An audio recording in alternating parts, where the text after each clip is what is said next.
What if I told you the secret to whiter teeth in the 1700s was something you flush away every single morning? Not a herb, not a rare mineral. Urine. Human urine.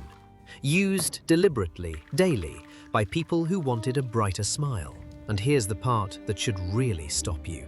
It worked. By the end of this video, you'll understand exactly why one of history's strangest beauty routines was also, chemically speaking, completely logical. Let's start with the ingredient itself, because the reason urine worked isn't random. Urine contains a compound called ammonia, and ammonia is a natural whitening and cleaning agent. It's the same basic chemistry in a much cruder form behind some cleaning products still used today. In the 1700s, without toothpaste, without fluoride, without any commercial dental product, people needed something that could cut through stains. And it turned out the answer was already inside them. This wasn't some obscure, embarrassing secret hidden from history.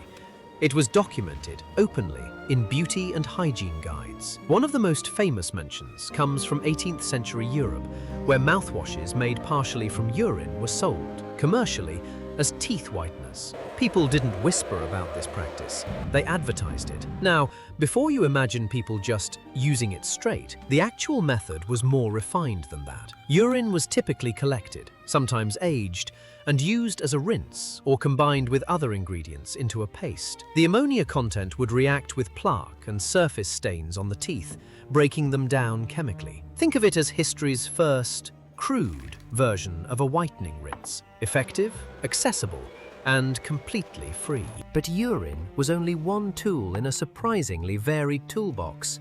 Because if you think dental care in past centuries meant doing nothing, you're about to be proven very wrong. Let's talk about charcoal. Long before activated charcoal became a modern wellness trend sold in expensive tubes, people were already burning wood or bone down into fine black powder and scrubbing it directly onto their teeth. Why charcoal? Because it's mildly abrasive. It physically scrapes away surface stains and plaque without being harsh enough to damage the tooth underneath, at least when used carefully. Charcoal tooth powder appears across multiple centuries and multiple continents, independently discovered by different cultures who all landed on the same basic idea. If you want to scrub something clean, you need a fine, gritty powder. And once you understand that principle, an entire category of ancient dental tools suddenly makes sense. Salt. Crushed salt was another extremely common ingredient, sometimes used alone,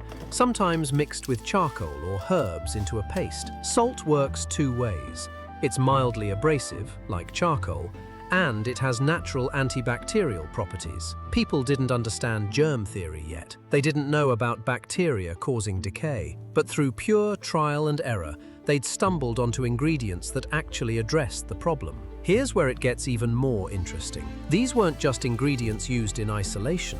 People combined them. Recipes from historical dental guides include mixtures of charcoal, salt, crushed eggshell for extra mineral content, and various aromatic herbs like mint or sage, added specifically to improve the taste and freshen breath afterward. In other words, people in past centuries weren't randomly guessing. They were formulating, adjusting, testing combinations, passing down recipes that worked better than others. This was folk chemistry, refined slowly over generations. Now, let's talk about the tools themselves. Because the toothbrush, as we know it, didn't always exist. Before manufactured toothbrushes became common, people used what's called a chew stick, a small twig, often from an aromatic tree, with one end chewed and frayed until it became soft and brush-like. This wasn't primitive improvisation. Chew sticks from certain trees, like the neem tree in South Asia and parts of Africa, contained natural compounds with real antibacterial properties. People in these regions were essentially using a built-in, naturally antimicrobial toothbrush, centuries before anyone understood why it worked so well. Meanwhile, in parts of Europe, cloth played a similar role to what we saw with skin hygiene.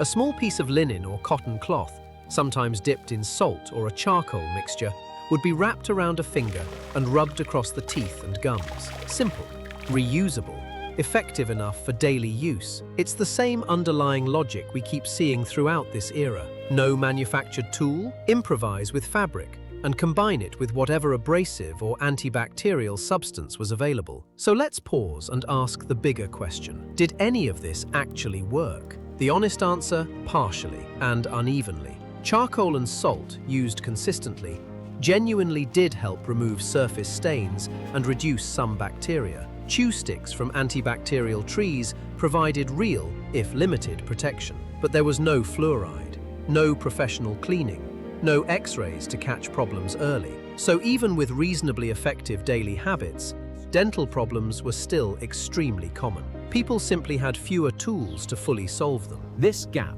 between trying hard and having modern tools explains something that surprises a lot of people. Even wealthy, powerful figures throughout history, people with access to the very best hygiene products of their time, still dealt with significant dental issues. It wasn't laziness, it wasn't ignorance, it was simply the ceiling of what was possible without modern dentistry. Which brings us back to something you might not expect. Appearance mattered just as much then as it does now. Historical letters and diaries reveal something very human. People cared deeply about bad breath, about stained teeth, about how their smile was perceived socially. Recipes for breath fresheners using mint, cloves, and cinnamon appear constantly throughout historical hygiene manuals. Cloves, in particular, were prized not just for scent, but because they contain eugenol, a natural compound with mild numbing and antibacterial properties. Once again, people had stumbled onto genuinely useful chemistry, centuries before science could explain why it worked. And this is really the heart of the story, isn't it? None of this was random. None of it was primitive nonsense we should laugh at from a place of modern superiority. It was resourceful. It was observant. It was generations of ordinary people testing what worked, refining it, and passing it down, long before a single toothpaste tube existed. Urine for its ammonia, charcoal for its abrasion, salt for its antibacterial bite, cloves for their numbing relief, chew sticks engineered by nature itself. It's easy, from where we stand today, to hear people used urine to clean their teeth and only feel shock. But shock isn't really the most interesting reaction available to us. Curiosity is. Because underneath that shocking detail is a much more impressive truth. People across entirely different continents and centuries independently discovered real chemistry through nothing but attention, repetition, and necessity. No laboratories, no microscopes, no understanding of bacteria. Just careful observation, passed down, generation after generation, refined a little more each time. So here's a thought worth sitting with as we close. We assume progress always looks like invention, something brand new, appearing out of nowhere. But maybe progress often looks more like this: quiet trial and error, ordinary people solving ordinary problems with whatever the world happened to give them. And maybe 300 years from now, someone will look back at one of our daily habits and feel that exact same mixture of shock and reluctant respect.